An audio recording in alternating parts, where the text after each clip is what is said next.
reais. A ressurreição não é uma ideia abstrata. Isso é importante que a gente lembre, porque a fé cristã se baseia na ressurreição. O que foi que o Paulo disse? Se Jesus Cristo não ressuscitou, então é vã a nossa fé. Vamos lembrar o que o Paulo falou. Se Jesus Cristo não ressuscitou, então é vã a nossa fé. Então, qual é o centro da fé cristã? A ressurreição. Então, a cruz é o caminho para a ressurreição, não é o fim do caminho. Isso tem de ficar muito claro. É o caminho para a ressurreição, não é o fim do caminho. Então, as pessoas reais, em situações reais, em caminhos reais. A ressurreição não é uma ideia abstrata para ser admirada de longe. Não. É uma presença viva que invade a nossa história. Ponto. Depois de receberem a notícia da ressurreição, lá em Mateus 28, as irmãs saem do sepulcro com temor e alegria. É natural, né? Você encontrar alguém que ressuscitou, depois de 3 dias, sem intervenção de um profeta, de um pregador. Por isso que eu disse hoje de manhã, a ressurreição não é um milagre, é uma vitória, é um movimento. Milagres são os sinais que Jesus Cristo fez para comprovar a sua messianidade. A ressurreição não é um milagre. A ressurreição é o movimento de Cristo para vencer a morte. Porque Cristo não veio para morrer. Cristo veio para vencer a morte. E é óbvio que para você vencer a morte, você tem de passar por ela. Tá certo? Porque senão você fica pensando o que os romanos muitas vezes tentam trabalhar e não conseguem, que é essa coisa do senhor morto. Não tem senhor morto. Não tem senhor morto. Se é morto, não é senhor. É simples assim. Não tem senhor morto. A fé cristã não é uma celebração da crucificação. A fé cristã é uma celebração da ressurreição. Isso tem que ficar muito claro. Porque senão fica uma situação sadomasoquista. E as pessoas falando do sofrimento de Jesus, do sofrimento tadinho, tadinho, tadinho, é apietar, né? É apietar. A mãe sofrendo, o filho sofrendo. Para com isso, isso não tem nada a ver com a fé cristã. Isso é só o caminho. Isso é o caminho. E essa coisa da sacralização do sofrimento é um crime. É um crime. O sofrimento não está lá para ser sacralizado. O sofrimento está lá para ser enfrentado. Usar o sofrimento como método de purgação, não na fé cristã. Não na fé de Nosso Senhor e Salvador Jesus Cristo. Porque a fé de Nosso Senhor e Salvador Jesus Cristo garante que Jesus Cristo é o Redentor, não porque ele morreu, mas porque ele venceu a morte. Ele venceu a morte. Porque ele venceu a morte, nós também venceremos. E já temos vencido. Por isso, qual é o grito paulino? Onde está a morte, o teu aguilhão? Onde está a morte, o teu aguilhão? Tá certo? Isso tem que ficar muito claro, porque senão a fé cristã se perde. A fé cristã se perde, os cristãos se envolvem num medo sem sentido, e a fé cristã perde o seu testemunho. Então, as irmãs, claro, saem do sepulcro com temor. Esse temor não é medo. É assim, eu não sei explicar o que aconteceu. Essa lógica de eu não sei explicar o que aconteceu. Com temor e alegria. Elas estão abaladas, lógico, quem não estaria? Elas ainda não entendem tudo. Ainda há emoções misturadas dentro delas. Tá certo? Tá tudo misturado. Por quê? Porque eles vêm de uma crise de incredulidade. Lembra, Jesus Cristo disse, daqui 3 dias eu volto. Mas eles não acreditaram. Eles não acreditaram que Jesus ia ressuscitar. Não acreditaram que Jesus ia voltar. Simples assim. E aí, eles, de repente, dão de cara com Jesus ressurreto. Então, agora eles estão numa crise brava. Primeiro, a alegria porque ele ressuscitou. E a crise porque eles não acreditaram nele. Porque quando as irmãs foram até o sepulcro, essa foi a primeira coisa que o anjo falou. Ele ressuscitou como havia dito. Vocês vieram aqui por quê? Ele não disse? Disse. Então o que vocês estão fazendo aqui? Esse é o ponto. Essa é a crise. Mas elas obedecem o que o senhor disse. Agora também não tem outra opção, né? Ele ressuscitou. Está na minha cara, face a face. E diz, vá lá e diz isso para os meus discípulos. Vai e fala. Vai e fala. Vai fazer o quê? Então elas caminham e nesse caminho que Jesus se encontra com elas, e isso é muito importante. É muito importante. Porque Jesus vai ao encontro delas. Lembra que os anjos, antes de Jesus dizer, diga aos meninos para Galileia, os anjos disseram. Ele vai adiante dos seus discípulos para Galileia. Aí ele se encontra com Jesus. Aí Jesus diz a mesma coisa que os anjos disseram. Então, muitas vezes a gente pensa que só vamos experimentar algo profundo de Deus quando nós estivermos fortes, tranquilos, resolvidos, cheios de certeza. Não é verdade. O Evangelho mostra outra coisa. O Senhor encontra os discípulos fragilizados, ainda em processo, ainda tremendo, ainda tentando compreender. Um dia nós ainda vamos acordar para uma coisa que sempre nos derrota. Sempre. O tempo todo. Sempre. Que é, se você fizer isso, se você não tiver dúvidas, se você estiver em crise, se você não estiver firme na fé, se você se não acontecer isso com você, se você não se portar assim, se você não acertar, se você, o Senhor não está respondendo a nós. Ele está respondendo ao seu amor por nós. Porque se o Senhor fosse responder a mim, baseado na minha fidelidade, na minha perfeição, ele nunca me responderia. Nunca! Porque eu só sou um ser humano. Eu só sou um ser humano. É muita pretensão um ser humano achar que pode responder a Deus. O ser humano não responde a Deus, é atraído por Deus. É envolvido por Deus. Entendeu? Aí nós somos pessoas assim. Não, isso aqui, cuidado, hein? Porque Deus, olha. Irmão, presta atenção. Você acha que tem alguma coisa no universo que o Altíssimo não saiba? Que a Trindade não viu?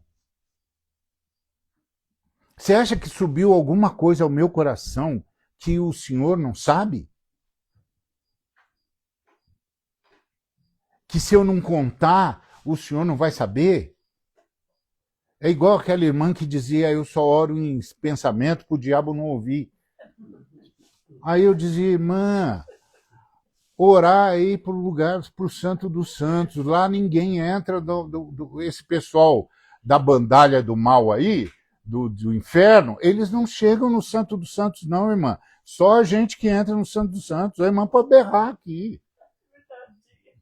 A irmã pode fazer em silêncio se quiser, ou pode berrar, irmã, não faz diferença. Porque oração não é o que a irmã diz, é o lugar onde a irmã está. É um lugar onde a gente vai. Porque o que a gente diz, irmã, o Espírito Santo vai ter de consertar mesmo. Bota isso na sua cabeça. Aí a gente fica cheio de assuntos que são proibidos, de coisas que é melhor não falar, porque pode abalar, pode entrar em crise. Para! Salvação é um movimento do Altíssimo. Do Altíssimo. Se o Altíssimo não se movimentar, esquece. Aí tem aquela coisa assim, olha, não vamos falar nada que possa deixar a pessoa chateada. Não, tem de dizer para ela a verdade. Porque é tudo que a gente pode dizer é a verdade. Se o Senhor Jesus vai alcançá-la ou não vai alcançá-la, aí já saiu do nosso escopo. Já escapou, não sei mais, isso aí não sei. As pessoas pensam assim, não, nós temos de ganhar almas para Cristo. Ninguém ganha almas para Cristo. A gente foi chamado para testemunhar de Cristo. A gente testemunha de Cristo. Se o Espírito Santo decide que esse fulano vem, ele vem. Se o Espírito Santo diz, não, por enquanto não. Por enquanto não. O que eu posso fazer? Eu não salvo o sujeito. A pior coisa que pode acontecer é eu chegar pro cara e dizer assim, não, você está salvo. Ah, é? Aí chega lá no grande dia do juízo, o Senhor Jesus falou, Ari, vem cá. Oi, claro, senhor, claro, senhor. Esse moço aqui está dizendo que você disse que ele estava salvo. E sabe qual é o problema, Ari? Não, senhor. Eu não conheço ele. Deus amado. Você pode explicar para mim? Não, senhor, não posso. Tá vendo, meu filho? Eu disse para você sair por aí anunciando e falando que as pessoas queriam ouvir, ou eu disse para você e aí falar a verdade? Não, o senhor disse para falar a verdade. Então fala a verdade, meu filho. E só, é seu papel. A única coisa que eu peço para você é não minta. Fala a verdade. Diga que ele está no inferno, que só eu posso tirá-lo do inferno. Ponto. Não fica dizendo, não, você é gente boa. O único camarada que pode dizer se o sujeito é gente boa ou não é o Altíssimo. E eu duvido eu dó, que tenha um ser humano que possa chegar para o Altíssimo e dizer, mas senhor, eu sou gente boa. Senhor, eu sou gente boa. Modéstia à parte, senhor. Ó, eu sou o cara, Jesus. Eu sou o cara. Duvido eu dó. Lembrei até da piadinha aqui do cara que falou assim, né? Que Jesus fala assim, quem tiver pecado atire a primeira pedra, o cara foi e atirou. Aí você falou assim, você nunca errou na sua vida? Ele falou, dessa distância não.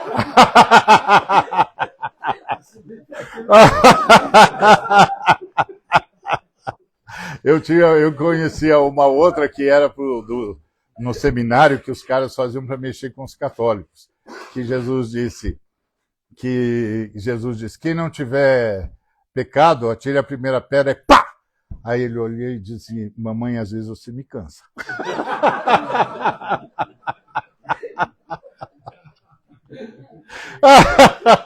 Isso era maldade, né? Dos caras. Mas isso era encontro de teólogo, viu? Encontro de teólogo é assim mesmo. Então o Senhor encontra os discípulos fragilizados, ainda em processo, com medo, tremendo, tentando compreender. Nós vamos passar a vida tentando compreender. Irmãos, bota uma coisa na sua cabeça. Nós vamos passar a vida tentando compreender e nós não vamos, porque nós estamos diante do maior mistério do universo. Os pensamentos de Deus são impenetráveis. São impenetráveis porque são muito mais elevados do que os nossos. Nós não vamos. Você pode perguntar milhões de vezes, Senhor, por que o Senhor não interferiu na vida daquele sujeito? Sabe qual a resposta que ele vai dar a você? Nenhuma. Nenhuma. Escuta, filho, você está me questionando? É o que ele disse para o Jó. Escuta, querido, quando eu estava formando o universo, você estava onde? Quando eu estava fazendo as constelações, você estava onde, filho? Tá bom, vou só para o seu mundo agora. Quando eu estava construindo os grandes monstros, criando os grandes monstros marinhos, você estava onde? Você sabe do que você está falando? Você tem ideia? Então, esse é um negócio complicado. Eu sempre digo e sempre direi, Deus é bom o tempo todo, Deus é bom. Mas isso é uma fala pretensiosa, porque eu não posso julgar Deus. Então, na verdade, é uma fala de adorador. É uma fala de adorador. Não é uma fala de autoridade. Porque eu não posso, como disse o apóstolo Paulo, se Deus fosse injusto, a sua justiça mais elevada,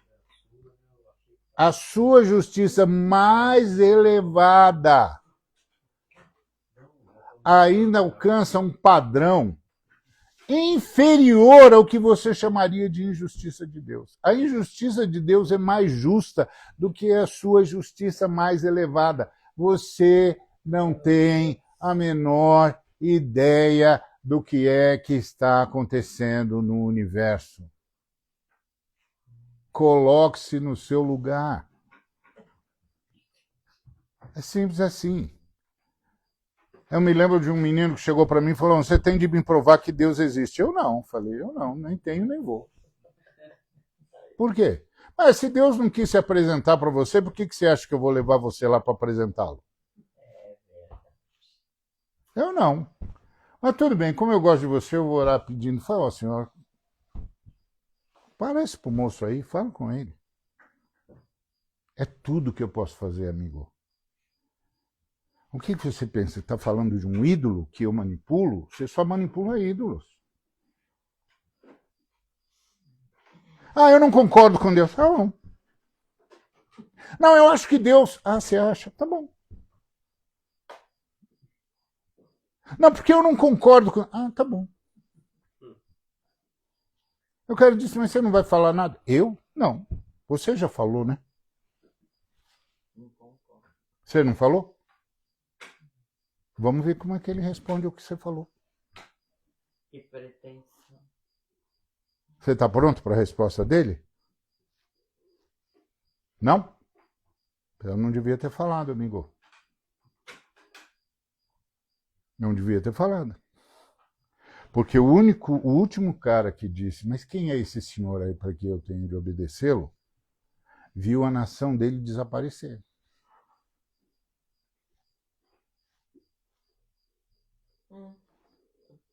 Certo? Não é isso? Não foi assim? O Egito. O senhor disse para ele, ok, eu vou te mostrar quem eu sou. Quem é esse senhor aí? Seu? E tem de lembrar que tudo que Deus fez no Egito era, inclusive, para libertar os egípcios da idolatria. Não só libertou Israel da escravidão, como libertou os egípcios da idolatria. Mostrar a força de Deus. Que é, você acredita no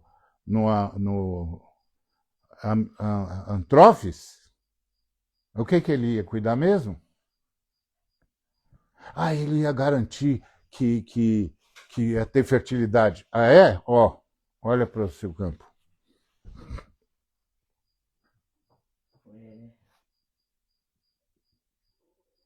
Cadê o seu Deus?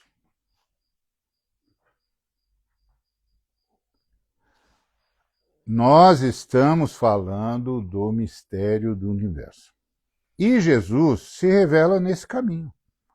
Então, quando Jesus encontra essas irmãs, ele as saúda. E o tom do encontro é de acolhimento e de vida. O ressurreto não se aproxima para esmagar. Aleluia! Mas para consolar. Porque Jesus podia ter dito... Eu avisei vocês, né? Vocês não acreditaram em mim, né? Agora vocês querem que eu salve vocês? Passei 3 anos com vocês, fiz todos os sinais que vocês viram, milagres e mais milagres e mais milagres e mais milagres que vocês cansaram de ver. Eu disse para vocês que eu ia voltar daqui 3 dias, vocês não acreditaram em mim, agora vocês querem que eu faça o quê? Vocês estão vendo? Deus não responde a nós, responde ao seu amor por nós. Eu gosto de você e eu vou salvar você. Ponto.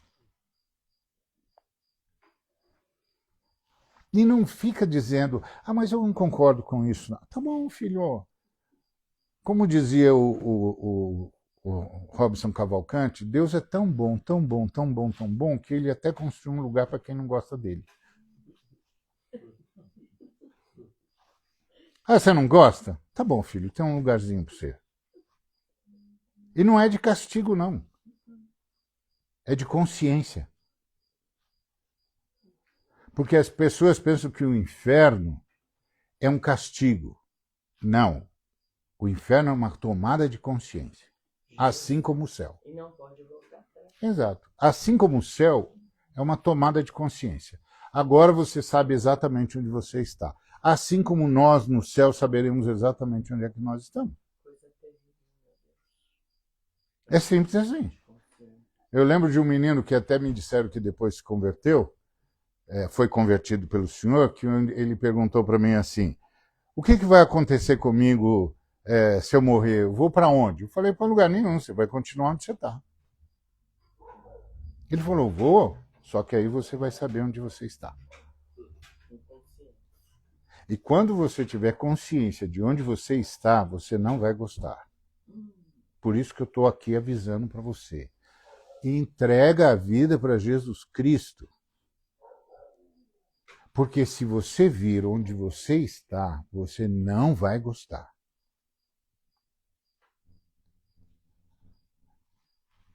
Ponto. Aí mais tarde o pessoal me disse, sabe aquele menino lá? Sei. Então ele entregou a vida para Jesus. Então valeu a pena. Demorou, mas ele percebeu. Então o ressurreto, ele não veio para esmagar ninguém. Ele veio para consolar. Ele não vem para aprofundar o medo. Ele veio para trazer a paz.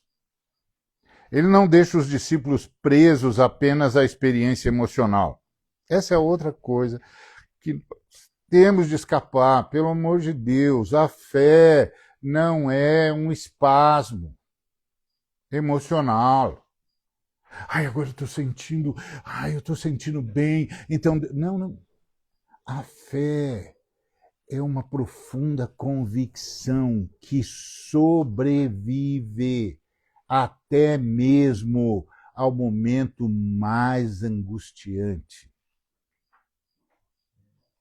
Até mesmo ao momento mais angustiante. Não é um espasmo. É uma profunda convicção. O poema, que é a história de Jó, fala isso de forma clara. fala isso de forma claríssima. Eu sei em quem tenho crido. Ponto. Eu sei. Meu Redentor vive. Lembra na minha cara. Pronto. Meu Deus. E o momento é o pior possível. O que é que salva a gente no pior momento possível? Essa convicção que o Espírito Santo nos deu. Deu para você? Aleluia. Não deu para você? Eu vou orar para que dê. Se ele vai dar ou não, aí já não é mais comigo.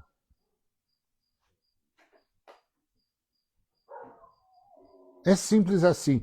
Por que é que nós temos tanta dificuldade em dizer para todo mundo, escuta, Deus veio visitar o ser humano e disse isso, isso, isso, isso e isso. Ponto. Ponto. Ah, disse. E agora? Agora é com você. Está acontecendo alguma coisa com você? Não. Ah, então, tá bom. Deus te abençoe. Porque comigo aconteceu. Com nós todos aqui, imagino, aconteceu. É verdade. Não aconteceu nada com você? Não. Ah, que pena. Vou orar por você. É só o que eu posso fazer, pelo amor de Deus. Isso é igual um amigo meu que disse, não, porque é assim. Eu falei, escuta, querido, você está tentando me convencer que você ama mais as pessoas do que a Trindade? Você está tentando dizer para mim que você ama mais as pessoas do que a Trindade ama? E que por isso você está facilitando a vida delas? Você é louco, né? Você é louco, porque você não sabe de quem você está falando. Você não ama essas pessoas. Você só quer marcar um ponto com Deus. Eu nunca vi você subir em cruz nenhuma, meu filho. Nunca vi. Aliás, eu não vejo você nem abrir mão do seu estilo de vida.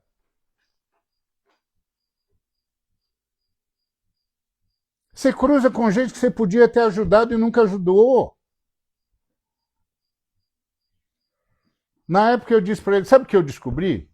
Que o meu salário sustenta 33 médicos em Bangladesh.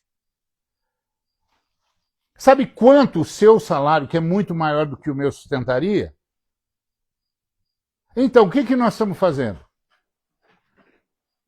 Nós estamos indo atrás dos médicos de Bangladesh dizendo, escuta, nós vamos te ajudar a continuar curando os doentes aqui?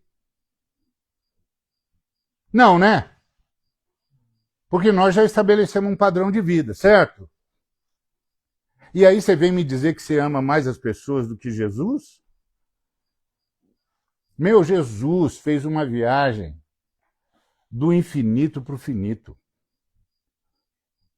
do eterno para o temporal, do imortal para a mortalidade, da onisciência para a ignorância,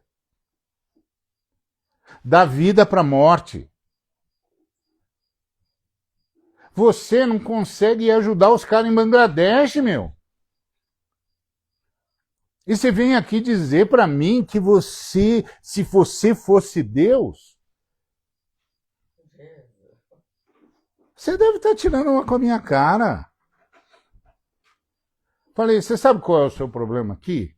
É que se você dissesse isso para qualquer outro cara, o cara ia ficar calado porque você é quem é, mas eu não vou ficar calado. Nós somos parceiros, não somos? Então, você veio falar isso para mim, eu vou te devolver. Você é louco? Eu não estou vendo você fazer nada. Aí você vem aqui questionar Jesus Cristo? Que viajou do infinito para o finito, do imortal para o mortal, da onisciência para a ignorância, da vida para a morte, da luz para as trevas. E você vem aqui dizer que se você fosse Jesus Cristo, você faria isso, aquilo outro? Pois então, eu estou te dando uma informação. Vai ajudar os caras em Bangladesh, não. Você vai? Não, né? Nem você vai, nem eu vou, cara. O máximo que eu e você vamos fazer é dar mais uma oferta um pouquinho maior para a ONG que nos informou isso e eles vão buscar mais gente para ajudar. E aí você vem com essa conversa para mim que se você fosse Deus você fazia isso? Ah, irmãos, tem alguma coisa que não está batendo aqui. Tem alguma coisa que não está batendo aqui. Então, ele não leva para uma experiência pessoal, ele nos reenvia à missão. Ele nos ensina que um encontro verdadeiro com Jesus nunca termina em estagnação. Quem encontra o Cristo vivo é curado, fortalecido e enviado. A ressurreição não nos transforma em espectadores. Ela nos transforma em testemunhas. E é o mínimo que Deus espera que a gente faça. Que a gente conte. Ó, Deus veio visitar a Terra. Você está sabendo que o Criador veio visitar a humanidade? Você está sabendo que o Criador venceu a morte? O que isso gera em você? Nada. Tá bom. Então, tchau. Tchau. Deus te abençoe. O que gerou em cada um de nós? Senhor, então, me dá essa vitória sobre a morte também.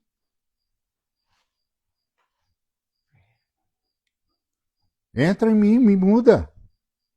Então, a gente tem de aprender que a vida da ressurreição é uma vida de virar testemunho. Você encontrou com Cristo ressurreto? Conta essa história para todo mundo. E viva a partir dessa história. E não tenha medo, gente, pelo amor de Deus, não tenha medo e nem ansiedade.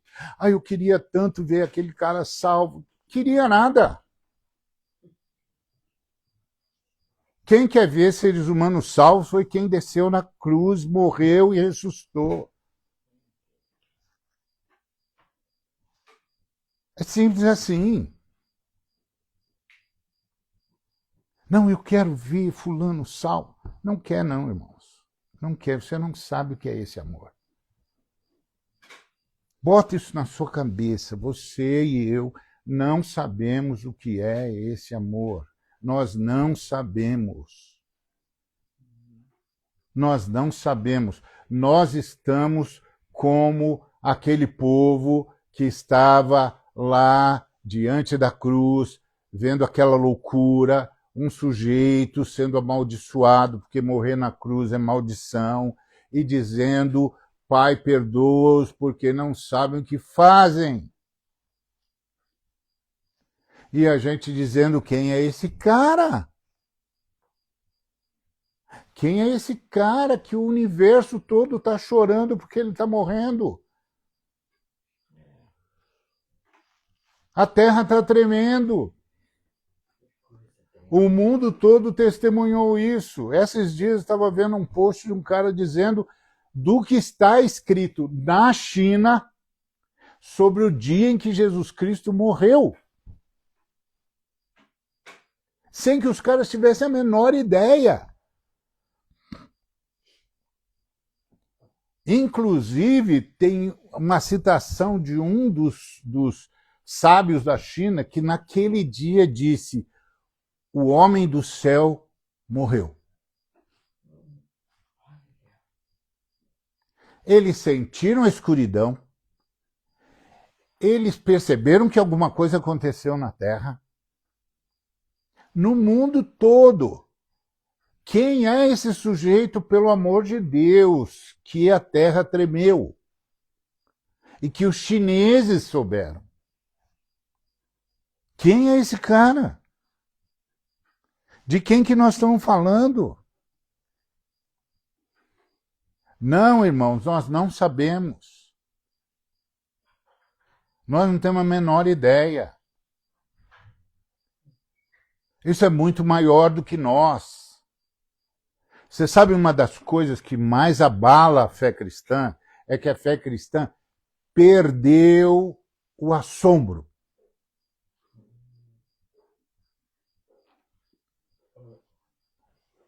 O assombro é o Isaías dizendo, ai de mim, que sou um homem de lábios impuros e habito num povo de impuros lábios, e os meus olhos viram o Senhor. Ai de mim! Nós perdemos o assombro da ressurreição. Virou uma informação como as que nós temos sobre a história do mundo. E todo dia a gente recebe umas correções agora. Ah, não, aquilo não foi assim, foi assado. Pronto, é mais um para a nossa coleção, para a gente falar, enriquecer a nossa intelectualidade. Colocam símbolos, coelhinhos. É, exato. Gente, não está ao nosso alcance. Nós não podemos perder o assombro. Eu não amo, mas ele ama. Ele ama. E ele quer. Então, tudo que eu posso fazer, o mínimo que eu posso fazer e o máximo que eu posso fazer é contar a história. E aí, o que isso gerou em mim? O que isso gerou em mim é que começou uma convulsão dentro de mim. Aí agora eu acho que tenho de ajudar todo mundo, agora eu acho que tenho de cuidar das crianças, agora eu acho que tenho de sair correndo atrás de quem está doente, agora o outro acha que tem de sair correndo para ajudar quem está com fome, o outro diz, não, eu tenho de sair correndo para ajudar os miseráveis, eu tenho de ajudar os drogados. O que é isso? É a minha bondade? Não. É o assombro da ressurreição, a presença do ressurreto que me botou na estrada para ajudar, para socorrer, para abençoar. Isso não vem de mim. Porque o que vem de mim é eu vou para casa descansar, dá licença. Dá licença. Eu preciso descansar, estou cansado, já fiz muito. Mas o assombro diz, não, tem de continuar. Tem de continuar, tem de orar, meu Deus. A quem que você está falando? Do que você está falando? Do que você é? Ou você está simplesmente replicando o movimento que o Criador está fazendo dentro de você? Então, o Criador dentro de você começa a convulsionar você. Escuta, sai. E aí é a fala do Jeremias. O Senhor não me deixa em paz.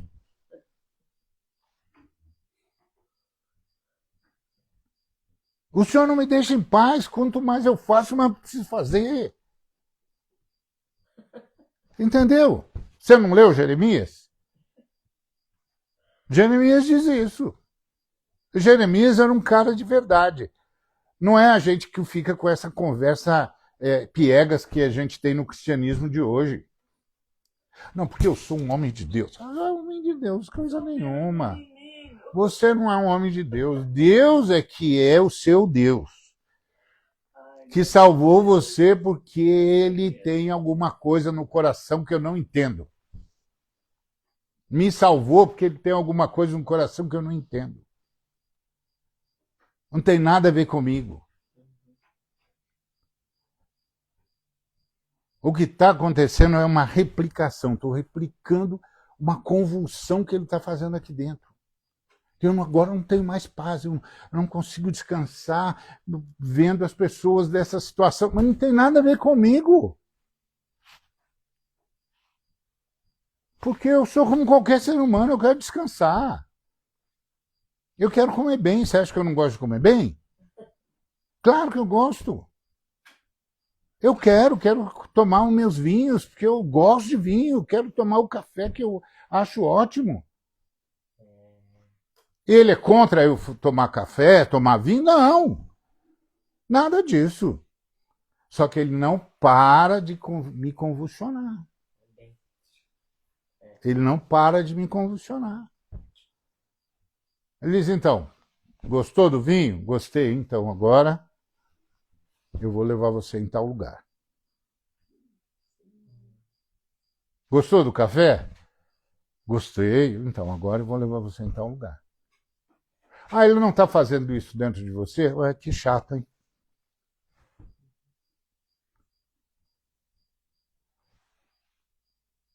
Por isso que Jesus Cristo disse, pelos frutos os conhecereis.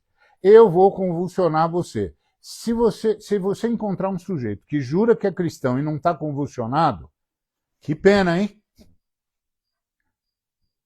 Ele pode ser apenas mais um religioso, porque religioso tem em todo lugar, gente. Tem bons religiosos em qualquer religião.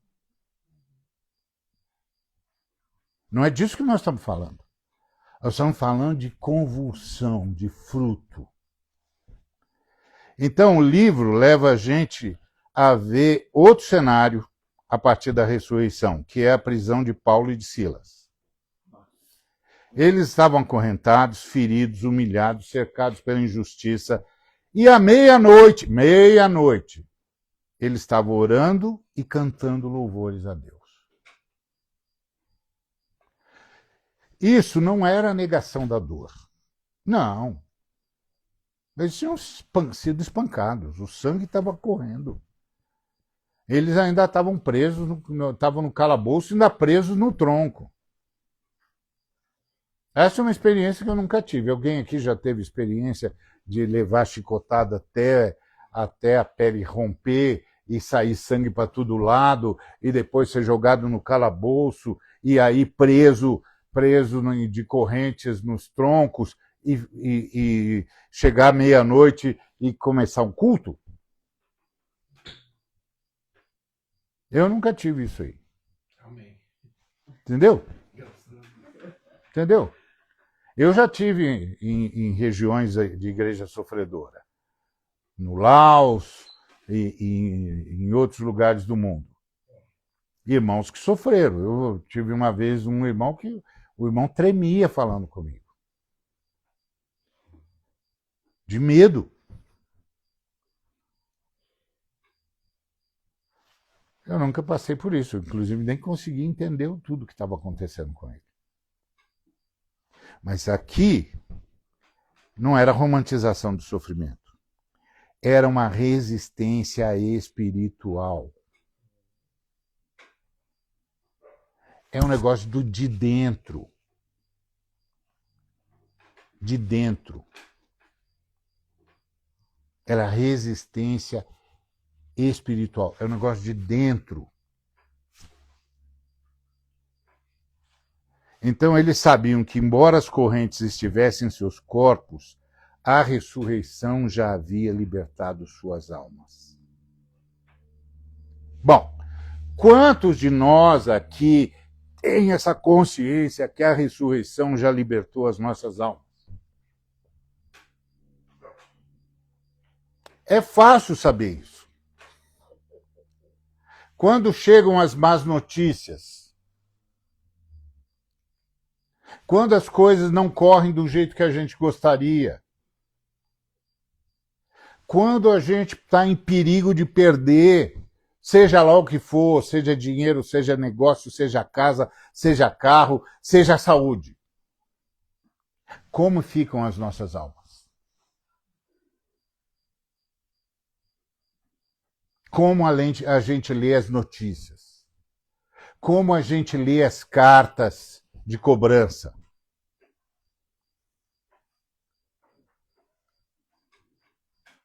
Como?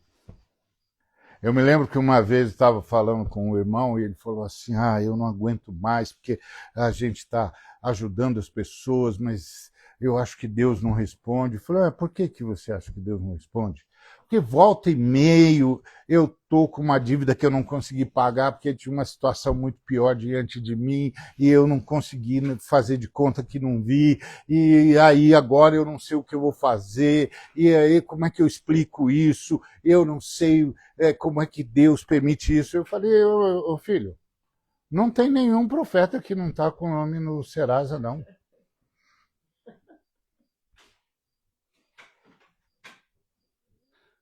Você não sabe o que é ser profeta? Ser profeta é isso aí. Você dizer, escuta, eu tenho de socorrer esse cara. Se eu socorrer esse cara, como é que eu pago isso aqui? Deus diz, socorre o cara, depois a gente resolve isso aí. Eu estou falando de uma regra? Não, não é regra, é pessoal. Isso é Deus falando com o cara. Porque essa é outra coisa que a gente caiu na esparrela da religião.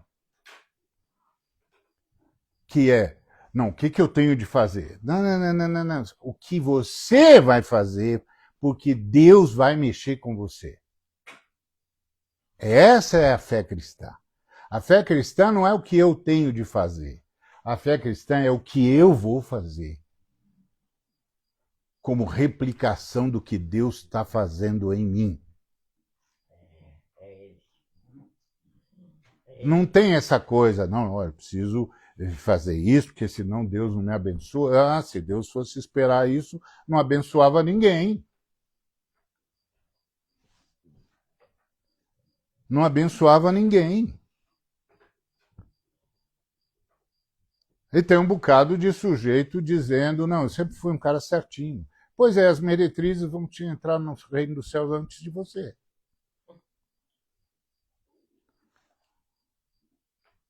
Porque elas sabem que não são certinhas. E você acha que é. Porque você não tem a menor ideia do que é ser salvo. Você não tem a menor ideia do que é ter nascido nas trevas. Então, essa é uma questão que a gente precisa aprender, irmãos.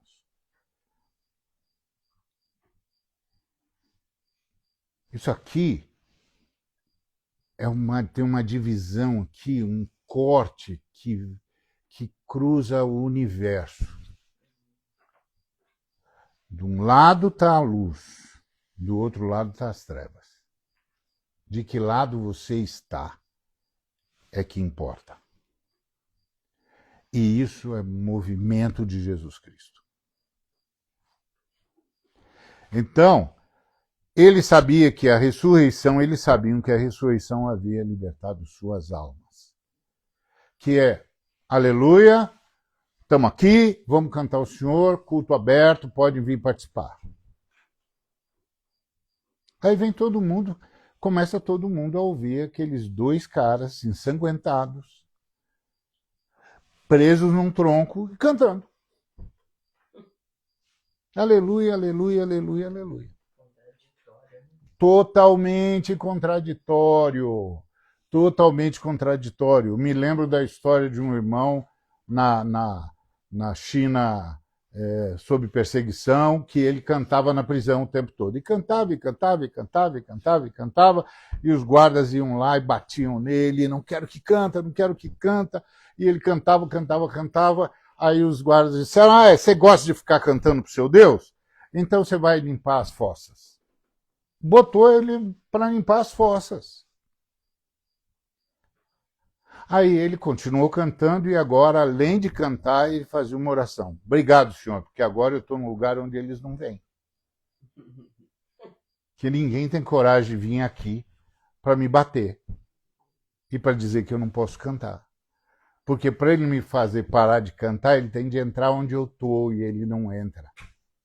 E eu te dou graças, porque o Senhor me permitiu estar aqui para poder louvar o Senhor até o dia que o Senhor me tirar daqui.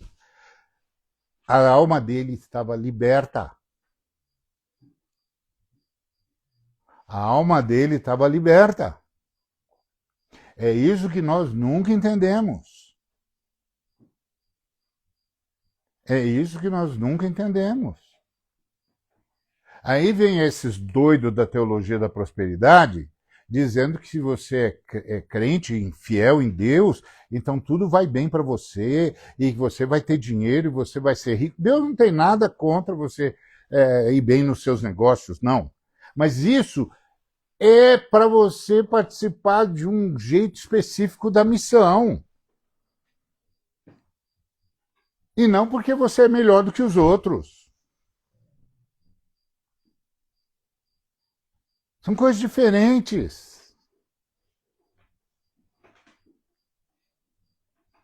Então, aí, claro, você sempre pode ir ouvir aquela mensagem que diz que você é legal. Que você é gente boa toda a vida. E você merece ser salvo. Se você for lá ouvir essa mensagem, vai ser ótimo para você, mas vai ser péssimo para a sua alma. Porque a sua alma não será liberta. A sua alma só será liberta quando você puder transitar da riqueza à pobreza, da pobreza à riqueza, sem que isso mude o seu louvor. Mude a sua adoração. Então, eles podiam cantar antes da porta se abrir. Porque a verdade mais profunda sobre as suas vidas não era a prisão, mas a vitória de Cristo. Qual é a verdade mais profunda da minha vida? É a bênção de Deus ou a vitória de Cristo? Porque eu já tive momentos de muita bênção. E já tive momento em que eu não sabia o que ia acontecer no final do dia. Não tenho ideia. E a pergunta é, o que é que é profundo nas nossas vidas? Então, existem prisões que não são feitas de ferro. Existem correntes invisíveis. Há quem esteja preso à ansiedade. Quem está preso à ansiedade não tem alma livre. Tem gente que está preso à culpa. Quem está preso à culpa não tem a alma livre. Tem gente que está preso ao ressentimento. Tem gente que está preso à vergonha. Tem gente que está preso ao medo do futuro. Tem gente que está preso à exaustão. Tem gente que está preso à sensação de fracasso. Porque esse é o ponto. Esse é o ponto. Eu já ouvi muita gente que chega para mim e fala: olha, naquele tempo que você pregava Jesus Cristo, como era bom, hein? Agora você se desviou. Eu falei: é mesmo, eu me desviei? Porque você não... Querido, Jesus Cristo não me disse esse negócio que você está falando, não. E ele continua dizendo que está tudo bem, que é por aí mesmo, que é para ir, eu vou. Por quê? Porque a alma do cara está preso à vergonha, ao medo do futuro, à exaustão e à sensação de fracasso. E o diabo joga isso o tempo todo na cara de todo mundo. Ah, você podia hoje ser isso, ou você podia hoje ser aquilo. Você não podia ser nada. A vida da gente é sustentada pelo Senhor Jesus. É o Senhor Jesus que nos sustenta. Todas as coisas foram criadas nele. E sem ele nada do que foi feito se fez. A questão simples é, eu estou onde Jesus Cristo disse para eu estar? Estou. Ah, então está tudo certo. Simples assim. Então tá tudo certo. Eu estou onde ele diz para estar, tá tudo certo. É o irmão eu me lembro de um irmão que ajudava pessoas que estavam sob perseguição. E ele conta que uma vez ele estava salvando um irmão lá que estava correndo risco de vida no país onde estava havendo perseguição e tal. E ele disse, não, nossa organização ela vai ajudar vocês que estão sofrendo e nós vamos tirar vocês daqui. Aí o irmão virou para ele e disse, não, mas nós não queremos que vocês tirem a gente daqui. Nós queremos que vocês nos ajudem a dar o testemunho de Cristo aqui. Nós não queremos que essa nação fique sem o testemunho de Cristo. Não, nós temos de continuar. Se você tirar todos nós daqui, Cristo vai ficar sem testemunho aqui.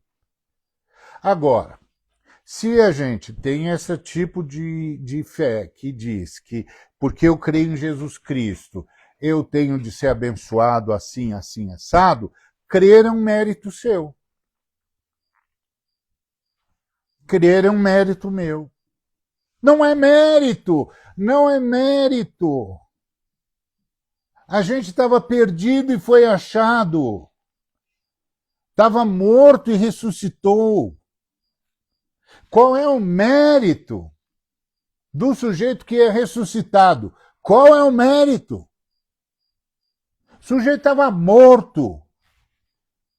E o Senhor disse, levanta. Qual é o mérito dele? As pessoas não entenderam a mensagem do Evangelho.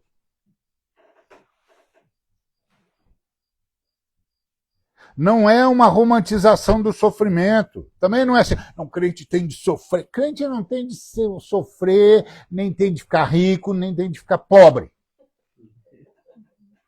Crente tem de viver para adorar Jesus Cristo. E crente vive para adorar Jesus Cristo, não vive para mais nada.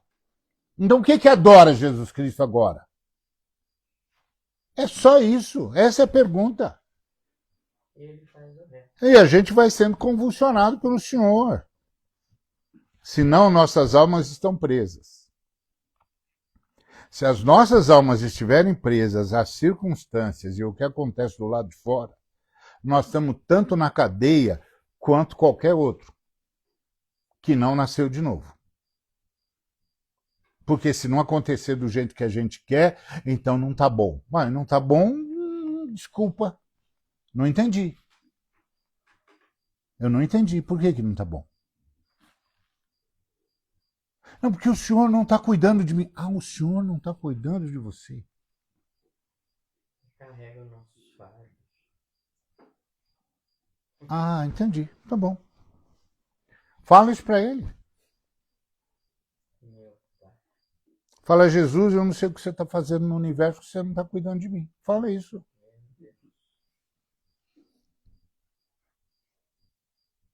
É simples assim.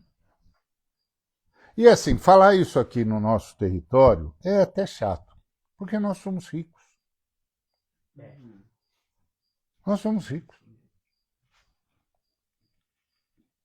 Depois que eu fui em Moçambique, que eu fui no fim daquele mundo lá, eu disse, sou milionário.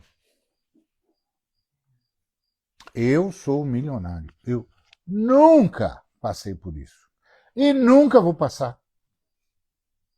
Até porque no meu país, ninguém passa por isso.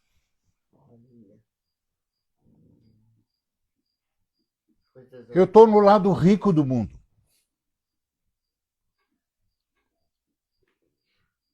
E quando eu voto certo, quando eu voto nesses estúpidos que querem matar os pobres, aí é difícil. Mas quando eu voto certo, naqueles caras que sabem que todo mundo tem direito à vida, todo mundo vai ter vida. Porque a vida é um direito. E a vida é um direito porque veio de Deus. Então é um direito. Então, não romantize o sofrimento. Paulo e o Silas não estavam romantizando, eles estavam exercendo resistência espiritual. Eles sabiam que as almas deles estavam libertas e que eles podiam cantar com porta fechada, e depois que a porta abriu, eles não estavam nem aí. Porque a porta abriu, eles não saíram correndo, não. Isso é que é impressionante. Eles estão lá cantando, a porta abriu. Os anjos vieram lá, arrebentaram tudo. Sabe onde eles estavam? Onde eles foram postos. Não se mexeram. E quando o carcereiro veio desesperado, dizendo vai fugir todo mundo, Paulo diz, fica tranquilo, ninguém vai fugir. Porque o anjo não veio libertar aqui ninguém desse tipo de cadeia. Veio libertar a gente de outro tipo de cadeia. A cadeia que prende as nossas almas. Ninguém aqui vai fugir. E o cara já ia se matado. Porque ele é um centurião, ele sabe o que vai acontecer com ele. Então, antes que o império matasse ele, ele ia se matar. Aí o Paulo diz, não se mata não, amigo. Ninguém vai fugir. Vai todo mundo ficar aqui. Você crê em Jesus Cristo. Creia em Jesus Cristo e você e a sua família será salva. Ninguém vai sair daqui, amigo. Você pensa que o anjo veio aqui tirar a gente dessa cadeia? Não, ele veio aqui para dizer para vocês que vocês estão numa cadeia muito pior. Um dia nós ainda vamos aprender isso. Que a verdade mais profunda sobre as nossas vidas é a vitória de Cristo. Por isso a gente não está mais preso à ansiedade. A gente não está mais preso à culpa. A gente não está mais preso ao ressentimento. Ele mesmo podia ter me tratado desse jeito. Eu não mereço. A gente diz, que pena que você pensa assim. Ore por mim, eu vou orar por você. Pronto. Ninguém pode me ofender, sou eu que me sinto ofendido. E se eu me sinto ofendido é porque a minha alma está presa. Se eu me sinto ressentido é porque a minha alma está presa. Se eu tenho medo do que vai acontecer no futuro é porque a minha alma está presa. Se eu estou cansado de viver, para mim chega, é porque a minha alma está presa. Se eu sou um sujeito que fica medindo sucesso e fracasso, é porque a minha alma está presa. Então a mensagem dessa nossa conversa é: o ressurreto entra nesses lugares. Jesus não se encontra apenas em ambientes de celebração, não. Ele se manifesta nas celas. Ele se manifesta nas madrugadas. Ele se manifesta nas crises. A ressurreição nos ensina que a prisão não tem autoridade final sobre quem pertence a Cristo.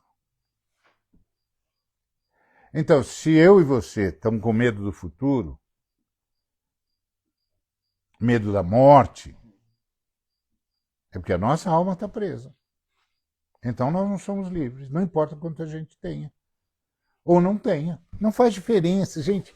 Não faz diferença. A questão é entre luz e trevas, entre vida e morte. Não faz diferença.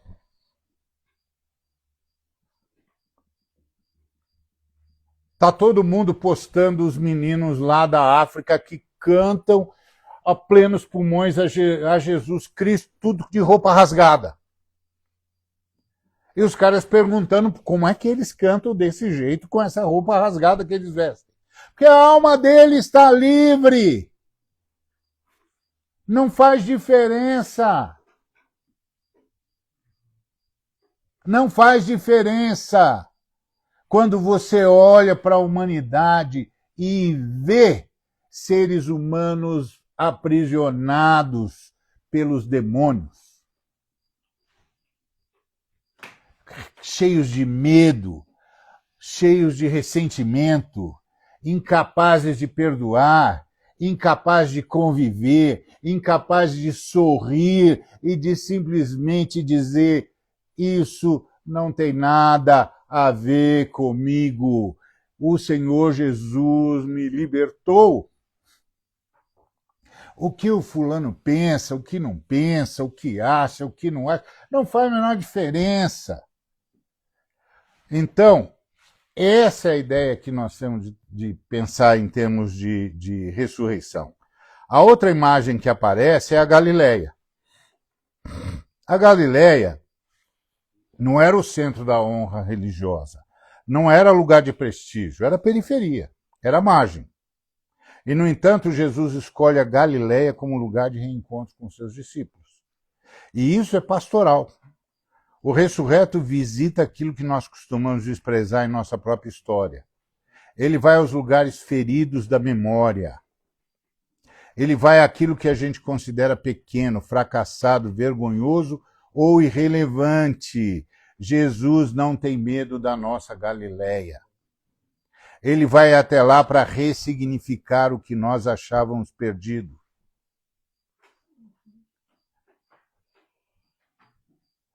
A gente não é igual a Nora Ney. Nora Ney só os velhos vão saber quem é, né? Que cantava: ninguém me ama, ninguém me quer, ninguém me chama de meu amor, a vida passa, eu também passo, ninguém me ama, nem me quer bem. Não, nós não temos nada disso, não. Nada disso.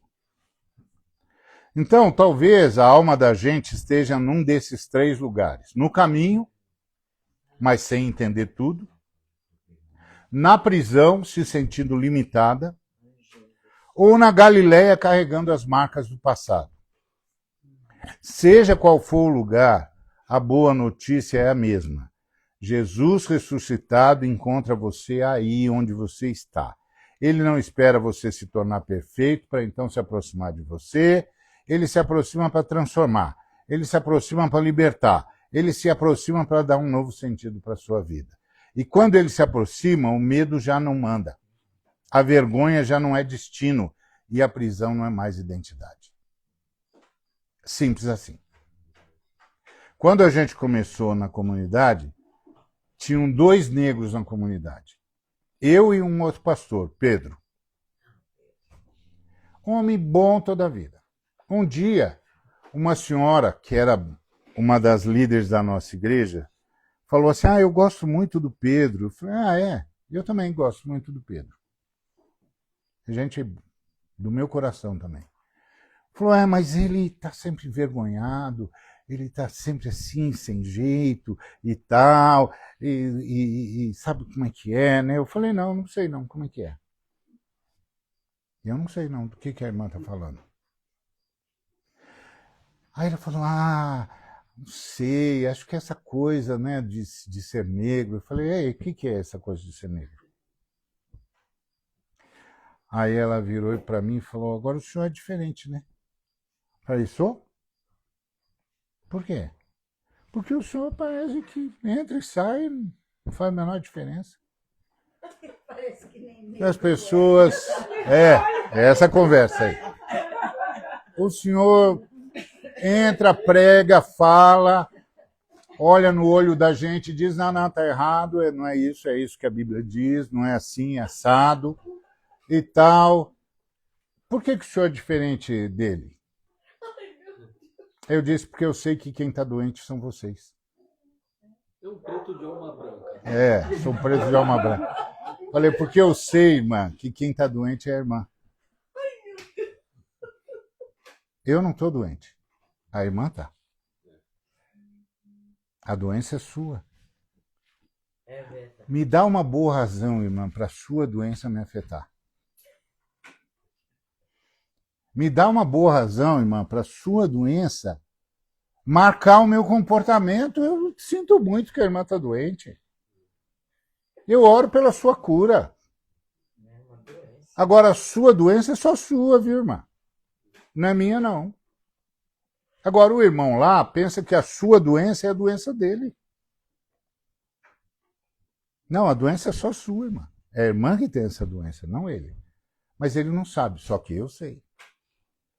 E aí, irmã, eu venho aqui e faço o que Jesus disse que eu tenho de fazer. E a irmã fica perguntando se eu olho para a irmã e vejo a sua cor. Não, irmã, eu vejo a sua alma. Porque eu vim aqui ministrar a sua alma. Não vim ministrar a sua cor, nem vim ministrar a sua situação econômica. Eu vim ministrar a sua alma, irmã. Como é que está a sua alma, irmã? A irmã está doente. Então, entendeu? A ressurreição não nos tira da realidade. Ela invade a realidade com a presença de Cristo. Jesus encontra os seus discípulos no caminho. Visita as prisões onde os seus discípulos estão. Entra na Galileia deles. Por isso nós podemos andar, cantar, esperar, obedecer, mesmo quando nem tudo está resolvido. Não está resolvido, mas e daí? Não, eu vou fazer assim porque é assim que Jesus disse que é para fazer. Ele ensinou isso aqui. Não, mas as coisas não estão bem para você. Tá muito bem para mim. Que eu sou um cara como todo mundo que nasceu de novo. Um cara que quando levanta, levanta porque Deus está com ele. Se ele não levantar é porque ele está com Deus. Então minha vida está boa.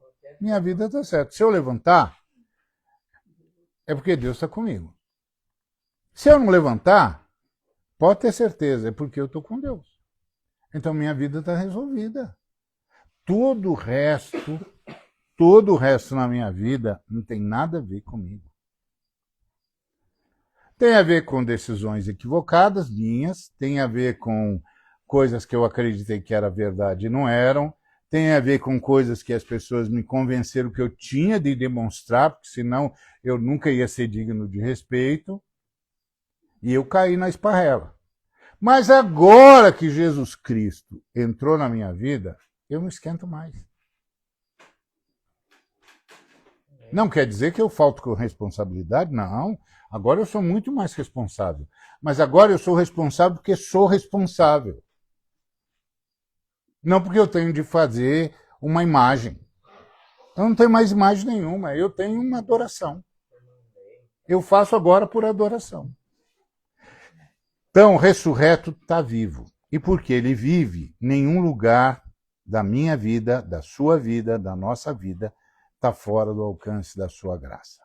Amém? Amém. Vamos ver se esse amém funciona. Eu tinha uns exercícios aqui, mas não vou fazer porque está muito tarde, tá bom? Só vou...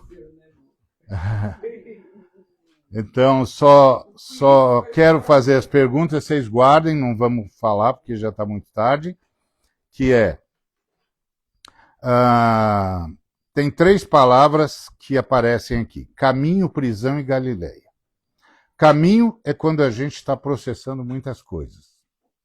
Talvez você esteja tentando processar muitas coisas ou processando muitas coisas. Prisão é quando a pessoa se sente limitada, presa emocional ou espiritualmente. Sua alma está presa. E Galileia é quando a pessoa carrega áreas do passado que parecem pequenas, vergonhosas ou lentas. Ou feridas. O seu passado não define mais você. O que define você agora é Jesus Cristo. Se o seu passado foi bom, foi mal, foi mais ou menos, foi mediano, ok? Passou. Você nasceu de novo. Você está em outro lugar. Lembre-se, para gente que não é Deus, ser é estar. Só Deus é em si. Nós só somos porque estamos. Então, onde você está? Se você está em Cristo, você é uma nova criatura. Se você está nas trevas, você está perdido. E não importa se você está perdido com 10 doutorados ou sem saber ler e escrever. É verdade. Não faz a menor diferença.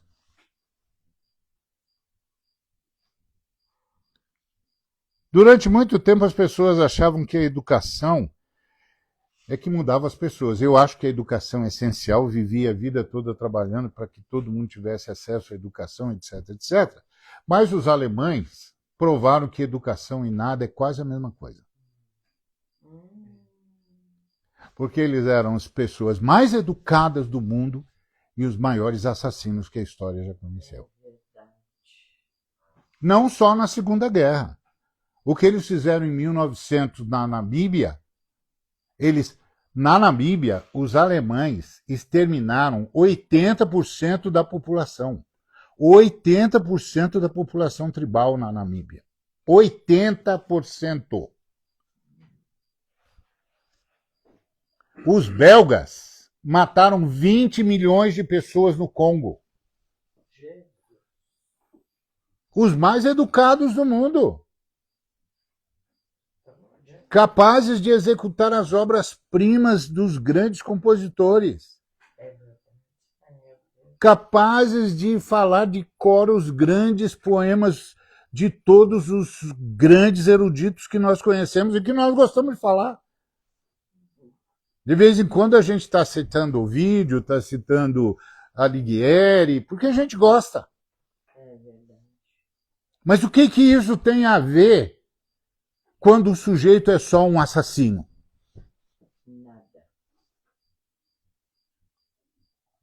Então, os alemães nos provaram de forma cabal que não é a educação que salva o homem. Não quer dizer que o homem não possa ser e não deva. Eu luto pela educação desde que eu me conheço por gente. Fundei seminários, ajudei a construir escolas. Eu sou o cara que tem de aprender, tem de estudar, tem de estudar, tem de estudar. Mas isso não tem nada a ver com redenção.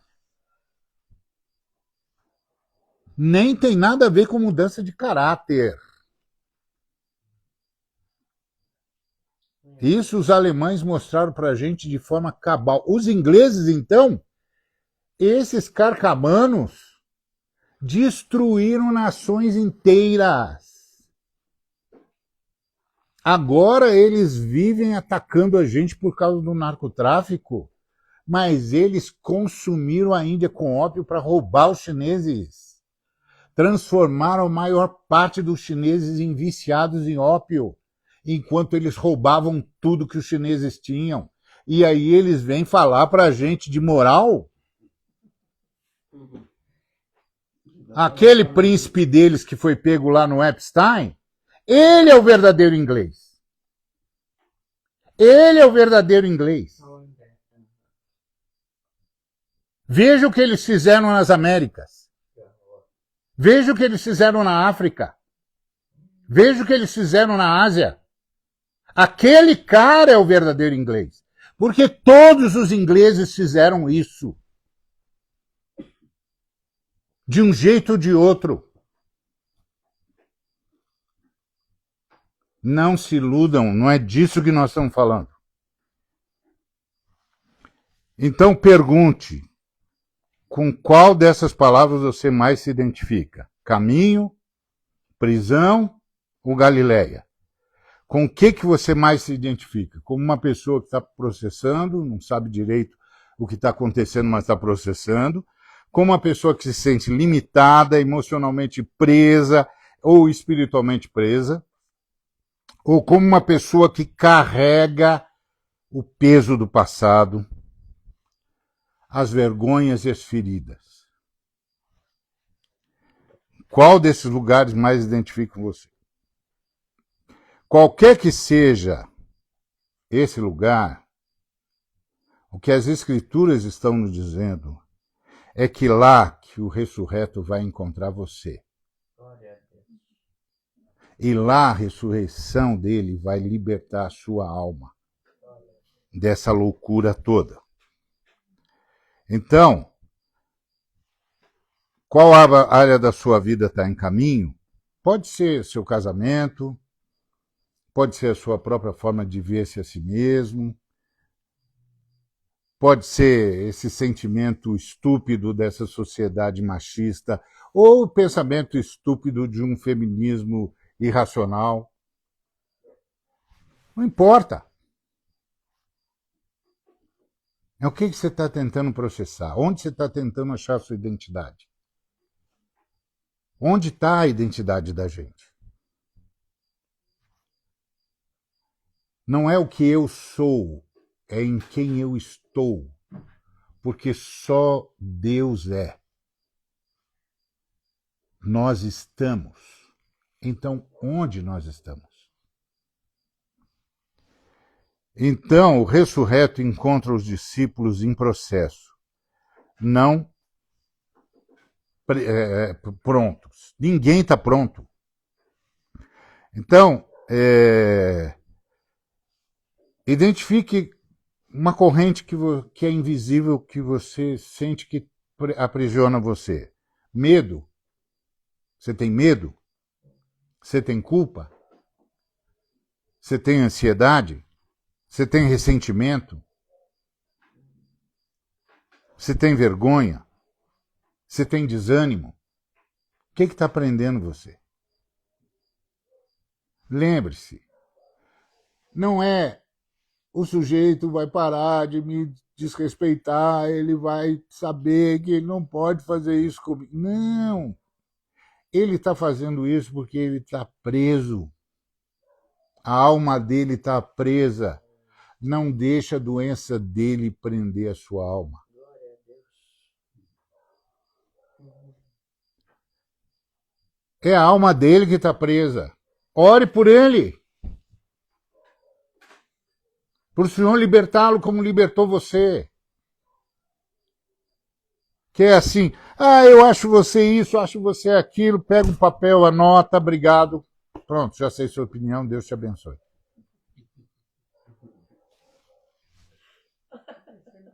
Mas você não vai fazer nada? Por que eu tenho de fazer? Isso é um problema seu, não é meu. Resolva o seu problema, filho. Então, Paulo e Silas nos ensinam que a prisão não define a verdade final sobre a nossa vida. Cristo é maior do que as nossas correntes. Qual parte da sua história você costuma esconder, desprezar ou achar sem valor? Qual?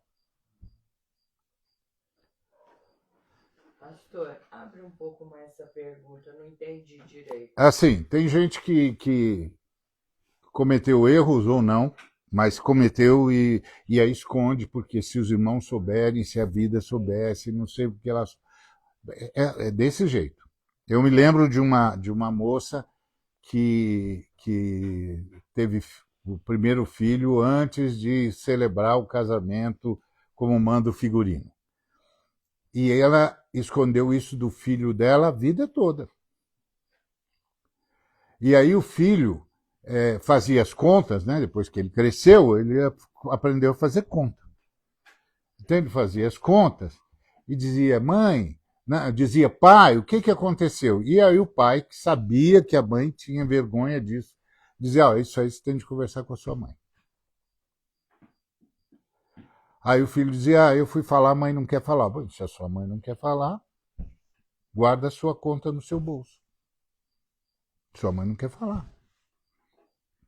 Por quê? Porque era uma coisa que ela queria esconder. Era impossível esconder. Mas eu não vou falar.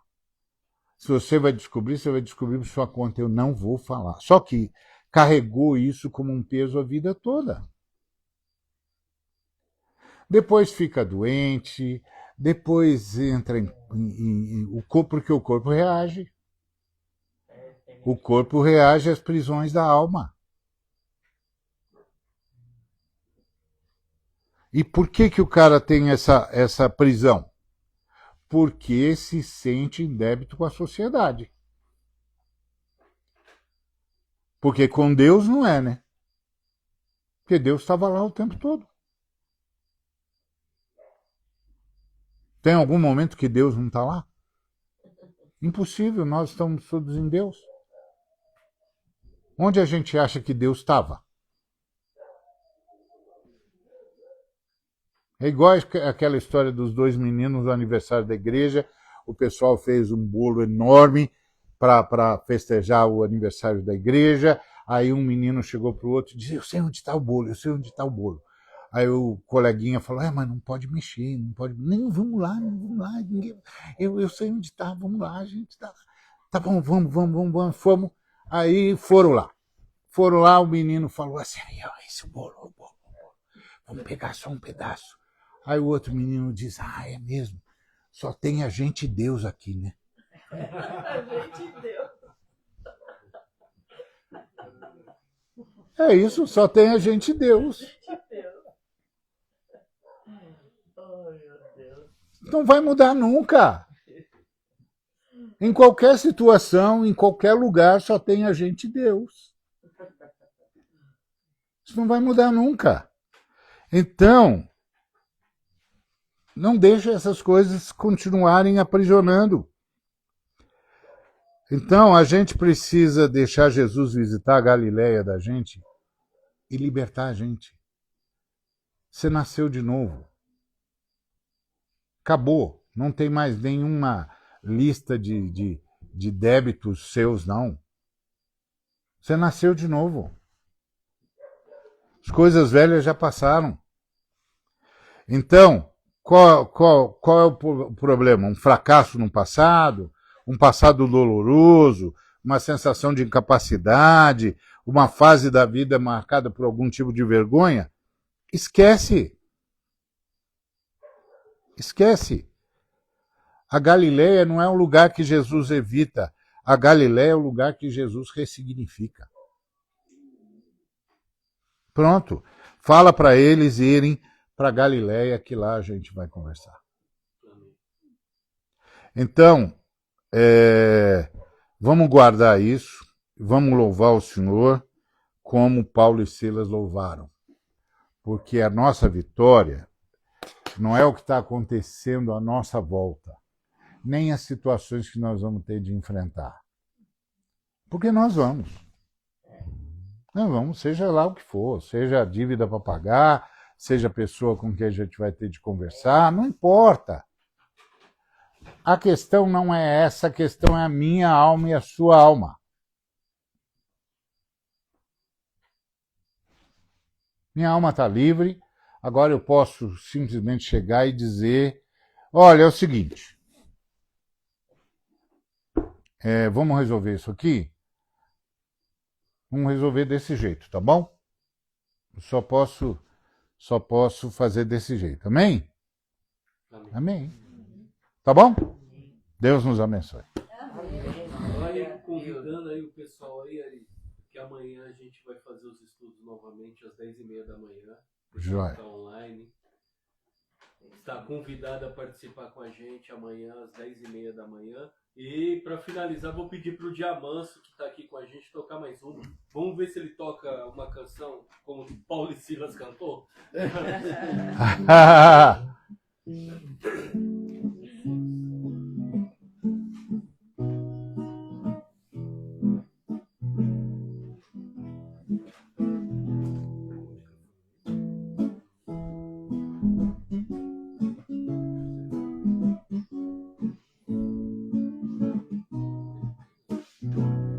Aleluia, aleluia. Bendito é o Rei que vem em nome do Senhor. Aleluia, aleluia. Jesus bendito, Cristo, Rei e Salvador. Vamos adorar ao Cristo que venceu. Só Ele é digno de adoração. O seu trono Espírito resplandece em luz. Vimos adorar Jesus, o Rei dos Reis, e derramar os nossos corações como expressão de amor, porque Ele se entregou por nós. Aleluia. Essa parte é fácil, né? Aleluia, aleluia. Bendito é o Rei que vem em nome do Senhor. Aleluia, aleluia. Jesus bendito Cristo, Rei e Salvador. Roberto, ora aí pra gente encerrar então. Deus, muito obrigado. Obrigado porque o Senhor nos trouxe aqui. Obrigado porque o Senhor fala conosco.